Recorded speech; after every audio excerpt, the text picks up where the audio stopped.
Hello दोस्तों, good evening. स्वागत है आप लोगों का शिव कृपा क्लासेज पर। मैं महेश कुमार वर्मा आप सबका स्वागत करता हूं।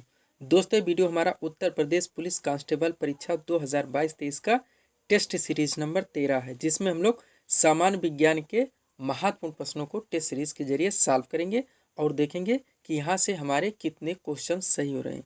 एक बात और दोस्तों, आप लोग वीडियो को पूरा देखने की कोशिश कीजिए ताकि कोई भी प्रश्न हमसे छूटे ना। दोस्तों, आप लोग जानते हो जो हमारी सफलता होती है कुछ ही प्रश्नों से रुकती है, इसलिए दोस्तों हमें सारे प्रश्न क्लियर होने चाहिए। इसी कारण दोस्तों हम जितने भी प्रश्न इंपॉर्टेंट बनते हैं, जितने भी प्रश्न आने की संभावना है, टोटल प्रश्न का दोस्तों कलेक्शन करके उसके बाद उसकी टाइपिंग करते हैं और फिर आप लोगों के समझ प्रस्तुत करते हैं कि आपकी एक संपूर्ण तैयारी हो सके। तो दोस्तों इसलिए आप वीडियो को यानी टेस्ट सीरीज को पूरा देखने की कोशिश कीजिए।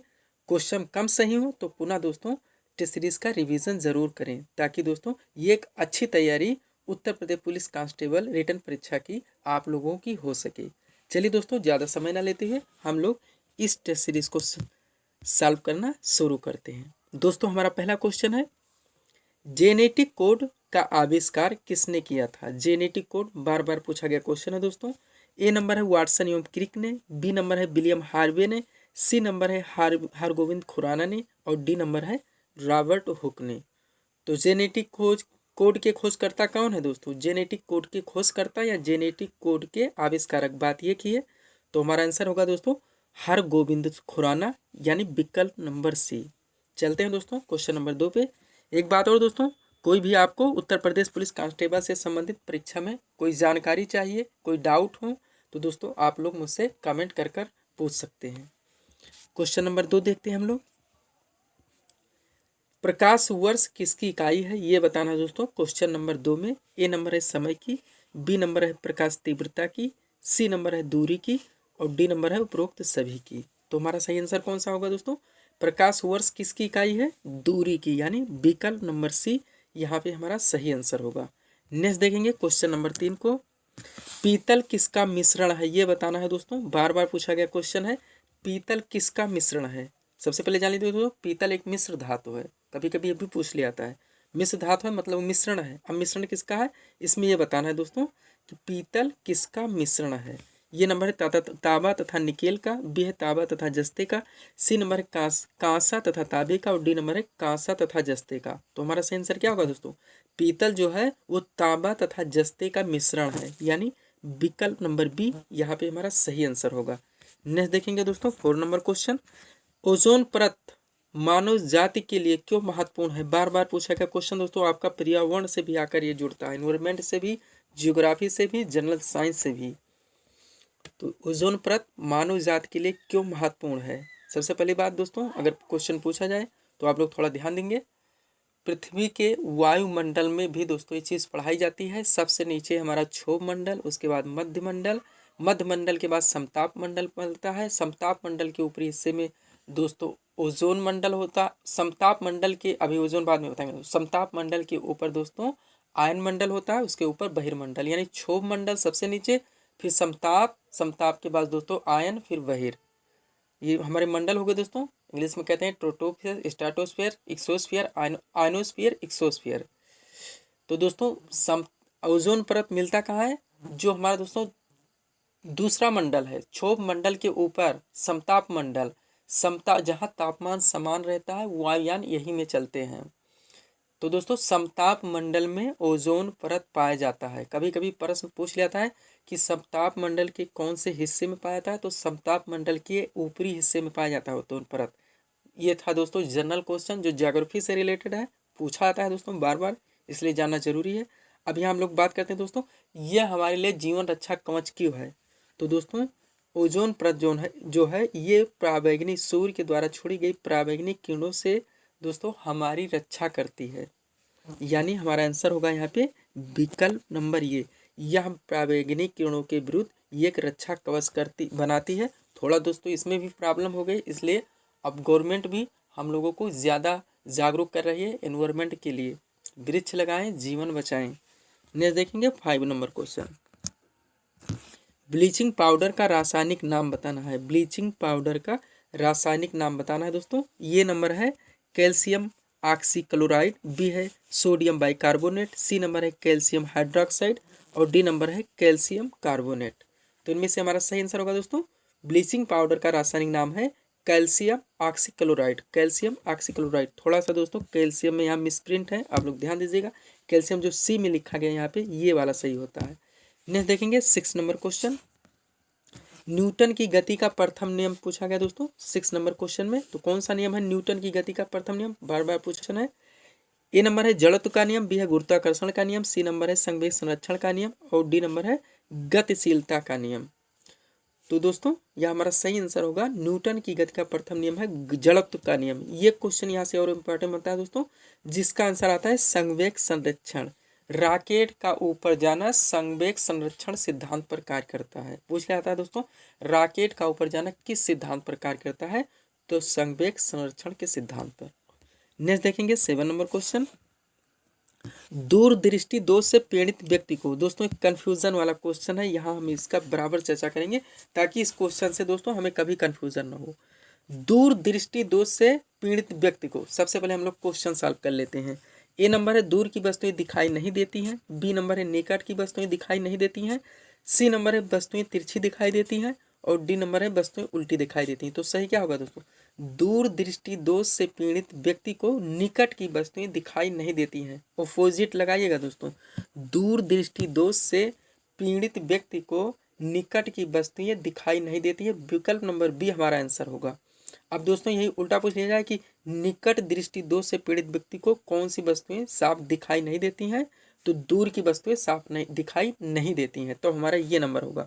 फिर यही पलट के पूछा था दोस्तों दूर दृष्टि दोष से पीड़ित व्यक्ति को कौन सी दूर की वस्तुएं या नजदीक की वस्तुएं कौन सी वस्तुएं दिखाई देती हैं, विकल्प में दिया जाएगा दूर की या नजदीक की। फिर दोस्तों यही उलट के पूछाता है कि दूर दृष्टि दोष से पीड़ित व्यक्ति को कौन सा लेंस दिया जाता है, जिसमें अवतल लेंस आएगा अवतल लेंस आएगा। तो दोस्तों दूर दृष्टि दोष से पीड़ित व्यक्ति को यानी उसको निकट की वस्तुएं दिखाई साफ नहीं देती जो दूर दृष्टि दोष है, तो निकट वस्तुओं के लिए उसको अवतल दर्पण दिया जाएगा। और निकट दृष्टि दोष है यानी दूर की वस्तुएं साफ नहीं दिखाई देती हैं, तो उसको उत्तल दर्पण दिया जाएगा। हम लोग दूर की चीज़ें देखने के लिए किसका प्रयोग करते हैं, उत्तल दर्पण का। हमें मोटरसाइकिल में दोस्तों बाइक में आप लोग जानते हो आगे लाइट लगती है, जिससे हम पीछे की चीज़ें देखते हैं, वो एक उत्तल है, उत्तल लेंस है, जिससे हम पीछे बैक चीज़ें देख सकते हैं। अप डाउन अपना बाइक इधर उधर करने में, लेफ्ट राइट सारी चीज़ें करने में हम उत्तल लेंस का सहारा लेते हैं। नेक्स्ट देखेंगे दोस्तों 8 नंबर क्वेश्चन। उम्मीद करते हैं दोस्तों आप सभी लोगों को क्लियर हो गया होगा। दाढ़ी बनाने के लिए काम में कौन सा दर्पण लाया था दोस्तों, क्वेश्चन नंबर 8 है हमारा। ये नंबर है उत्तल दर्पण, बी है समतल दर्पण, सी नंबर है अवतल दर्पण और डी नंबर है उपरोक्त सभी। तो दाढ़ी बनाने में दोस्तों अवतल दर्पण काम में लाया जाता है, यानी विकल्प नंबर सी यहाँ पे हमारा सही आंसर होगा। नेक्स्ट देखेंगे दोस्तों क्वेश्चन नंबर 9, पूछा जा रहा है दोस्तों वायुयान की ट्यूबों में कौन सी गैस भरी होती है। यहाँ से 2 क्वेश्चन बनते हैं दोस्तों, ये तो इसी का एक क्वेश्चन और बनता है दोस्तों, सबसे हल्की गैस या हल्की गैस जैसे भी करके विकल्प में दिया जाता है। तो दोनों का आंसर एक ही हो दोस्तों, वो होगा हीलियम। यानी हीलियम गैस वायुयान की ट्यूबों में भरी होती है उड़ान करने के लिए, ये काफ़ी हल्की गैस होती है। यही क्वेश्चन दोस्तों घुमा के पूछा था, हल्की गैस सबसे हल्की गैस, तो भी दोस्तों विकल्प में हीलियम दिया जाता है और हमें उसी पे टिक करना होता है। नेक्स्ट देखेंगे 10 नंबर क्वेश्चन, इंसुलिन की खोज किसने की, ये पूछा जा रहा है 10 नंबर क्वेश्चन में। तो हमारा सही आंसर होगा दोस्तों एलेक्जेंडर फ्लेमिंग, यानी विकल्प नंबर बी, इंसुलिन की खोज एलेक्जेंडर फ्लेमिंग ने की थी। नेक्स्ट देखेंगे दोस्तों क्वेश्चन नंबर 11, हीमोफीलिया रोग से ग्रसित व्यक्ति में, थोड़ा इस पर भी चर्चा करेंगे दोस्तों, इंपॉर्टेंट क्वेश्चन है। तो हीमोफीलिया रोग से ग्रसित व्यक्ति में ए नंबर विकल्प है खून की कमी हो जाती है। सबसे पहले हम लोग क्वेश्चन सॉल्व कर लेते हैं। बी नंबर है खून का बहना बंद नहीं होता है, सी नंबर है रक्त बनता ही नहीं है और डी नंबर है उपरोक्त सभी। तो हमारा आंसर होगा दोस्तों हीमोफीलिया रोग से ग्रसित व्यक्ति में खून का बहना बंद नहीं होता है, खून का बहना बंद नहीं होता है, यानी विकल्प नंबर बी यहाँ पे हमारा सही आंसर होगा। यानी दोस्तों हम कह सकते हैं कि हीमोफीलिया रोग से ग्रसित व्यक्ति में अगर विकल्प में ऐसा भी दिया था कि रक्त का थक्का नहीं जमता है, अगर रक्त का थक्का नहीं जमेगा तो खून का बहना बंद नहीं होगा। 2 तरह के विकल्प दिए जाते हैं। तीसरा विकल्प है दोस्तों हीमोफीलिया से ग्रसित व्यक्ति में कौन सी विटामिन की कमी होती है, तो विटामिन के की, विटामिन के। नेक्स्ट देखेंगे दोस्तों क्वेश्चन नंबर 12, सब्सक्राइब करें दोस्तों हमारे चैनल श्री कृपा क्लासेस को इसी तरह के वीडियोस के लिए। दोस्तों अगर आप उत्तर प्रदेश पुलिस कांस्टेबल की एक अच्छी तैयारी श्री कृपा क्लासेस के द्वारा करना चाहते हैं तो हमारे चैनल श्री कृपा क्लासेस को सब्सक्राइब करें व ऑल पर सेलेक्ट करें ताकि हमारे द्वारा दिए जाने वाले सभी वीडियो आप क्रम से सबसे पहले देख सकें। मिल चलते हैं दोस्तों क्वेश्चन नंबर 12 पे। डीएनए का प्रमुख कार्य बताना दोस्तों। तो सबसे पहले इसका फुल फॉर्म होता है डीऑक्सी राइबोन्यूक्लिक अम्ल। डीएनए का कार्य होता है डीऑक्सी राइबोन्यूक्लिक अम्ल। यही आरएनए भी पूछा था दोस्तों, तो राइबोन्यूक्लिक एसिड होता है। अब दोस्तों इसका प्रमुख कार्य हम लोगों को बताना है जो क्वेश्चन है, तो इसका आंसर होगा दोस्तों आनुवंशिक क्रियाओं का संचालन करना। आनुवंशिक क्रियाओं का संचालन करना यानी विकल्प नंबर डी यहाँ पे हमारा सही आंसर होगा। नेक्स्ट देखेंगे दोस्तों 13 नंबर क्वेश्चन। धान में खैरा रोग किसकी कमी के कारण होता है, ये बताना है 13 नंबर क्वेश्चन में। धान में खैरा रोग बार बार पूछा गया क्वेश्चन है दोस्तों, तो यहाँ पर हमारा सही आंसर होगा जस्ता यानी विकल्प नंबर ये। धान में दोस्तों जो खैरा रोग लगता है वो जस्ते की कमी के कारण होता है। ने देखेंगे 14 नंबर क्वेश्चन। नेत्रदान में आंख का कौन सा भाग दान किया जाता है, ये पूछा जा रहा है 14 नंबर क्वेश्चन में। तो दोस्तों हमारा आंसर क्या होगा कॉर्निया यानी विकल्प नंबर बी। नेत्रदान में आंख का कौन सा भाग दान किया जाता है, तो कॉर्निया का दान किया जाता है। नेक्स्ट देखेंगे क्वेश्चन नंबर 15। टिक्का रोग पूछा जा रहा है दोस्तों, बार बार पूछा गया है टिक्का रोग। तो टिक्का रोग किस पौधे में होता है दोस्तों, मूंगफली में होता है यानी विकल्प नंबर ये यहाँ पे हमारा सही आंसर होगा। टिक्का रोग मूंगफली के पौधे में होता है। नेक्स्ट देखेंगे 16 नंबर क्वेश्चन। फल पकाने वाला हार्मोन, दो क्वेश्चन बनते हैं दोस्तों, यहाँ पे हम दिए हैं फल पकाने वाला हार्मोन। एक आता है दोस्तों कच्चे फलों को पकाने वाला, इससे कई क्वेश्चन बनते हैं दोस्तों। ये थोड़ा साइंस का है, हम लोग इसको दोस्तों टेस्ट सीरीज के जरिए सिर्फ करेंगे ताकि दोस्तों कन्फ्यूजन ना रहे। यहाँ आप इस क्वेश्चन पे ध्यान दीजिए, फल पकाने वाला हार्मोन कौन सा है, तो है एथिलीन यानी विकल्प नंबर बी हमारा आंसर होगा। नेक्स्ट देखेंगे क्वेश्चन नंबर 17। सोते समय रक्तदाब में क्या परिवर्तन होता है। तो सोते समय दोस्तों हम लोग जानते हैं सुस्त होते हैं थोड़ा सा, और दोस्तों माइंड भी सेटअप होता है, तो इसका मतलब है रक्तदाब घटता है यानी विकल्प नंबर ये यहाँ पे हमारा सही आंसर होगा। नेक्स्ट देखेंगे क्वेश्चन नंबर 18। सूर्य की ऊर्जा उत्पन्न होती है, पूछा जा रहा है दोस्तों, एक मिनट। क्वेश्चन दोस्तों सूर्य की ऊर्जा उत्पन्न होती है या सूर्य की ऊर्जा उत्पन्न होने का स्रोत, ऐसा भी करके पूछा था दोस्तों। तो हमारा सही आंसर होगा नाभिकीय संलयन द्वारा, यानी नाभिकीय संलयन के द्वारा ही सूर्य में ऊर्जा उत्पन्न होती है या ऊष्मा उत्पन्न होती है। इसके बारे में और भी बात करेंगे दोस्तों हम लोग टेस्ट सीरीज के जरिए, क्योंकि काफ़ी इंपॉर्टेंट क्वेश्चन यहाँ से बनते हैं। नेक्स्ट देखेंगे 90 नंबर क्वेश्चन और इस सीरीज का दोस्तों सेकेंड लास्ट क्वेश्चन है दोस्तों। चाय में लाल रस्ट रोग, चाय में लाल रस्ट रोग किसके कारण होता है। ए नंबर है जीवाणु, बी है विषाणु, सी है कवक और डी नंबर है हरे शैवाल। तो हमारा आंसर होगा दोस्तों विकल्प नंबर डी हरे शैवाल के कारण। चाय में जो लाल रस्ट रोग होता है वो हरे शैवाल के कारण होता है। नेक्स्ट देखेंगे दोस्तों 20 नंबर क्वेश्चन। विद्युत ऊर्जा को यांत्रिक ऊर्जा में बदलने वाला यंत्र पूछा जा रहा है दोस्तों। यहाँ से दोस्तों क्वेश्चन बनते हैं कहीं ना कहीं, ऊष्मा ऊर्जा को बदलने वाला यंत्र, प्रकाश को धन ऊर्जा को विद्युत ऊर्जा में बदलने वाला, यांत्रिक ऊर्जा को विद्युत ऊर्जा में। चलो दोस्तों इन क्वेश्चनों को हम बारी बारी से सारा यहीं पर क्लियर कर लेते हैं ताकि यहाँ से हमें कोई कन्फ्यूजन ना रहे। सबसे पहले दोस्तों अपना क्वेश्चन सॉल्व कर लेते हैं। विद्युत ऊर्जा को यांत्रिक ऊर्जा में बदलने वाला यंत्र कौन सा है, तो हमारा आंसर होगा दोस्तों विद्युत मोटर।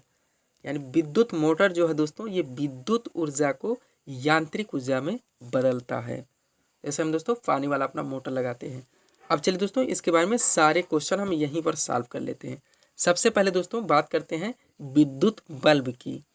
विद्युत ऊर्जा को प्रकाश ऊर्जा में कौन बदलता है दोस्तों, विद्युत बल्ब। विद्युत ऊर्जा को प्रकाश ऊर्जा में दोस्तों हम लोग लाइटें जलाते हैं ना, तो विद्युत ऊर्जा को प्रकाश ऊर्जा में बदल देता है कौन, विद्युत बल्ब। उसके बाद दोस्तों विद्युत हीटर, विद्युत हीटर क्या करता है, ये विद्युत ऊर्जा को ऊष्मा ऊर्जा में बदलता है, विद्युत ऊर्जा को ऊष्मा ऊर्जा में बदलता है विद्युत हीटर। उसके बाद दोस्तों लाउड स्पीकर भी की बात कर लेते हैं। लाउड स्पीकर क्या है दोस्तों, विद्युत ऊर्जा को ध्वनि ऊर्जा में बदलता है। लाउड स्पीकर क्या करता है, विद्युत ऊर्जा को ध्वनि ऊर्जा में बदल देता है। उसके बाद क्या है दोस्तों, इसमें बच रहा है डायनेमो बच रहा है हमारे क्वेश्चन में, विद्युत सेल बच रहा है, माइक्रोफोन बच रहा है, सब पे चर्चा कर लेते हैं दोस्तों।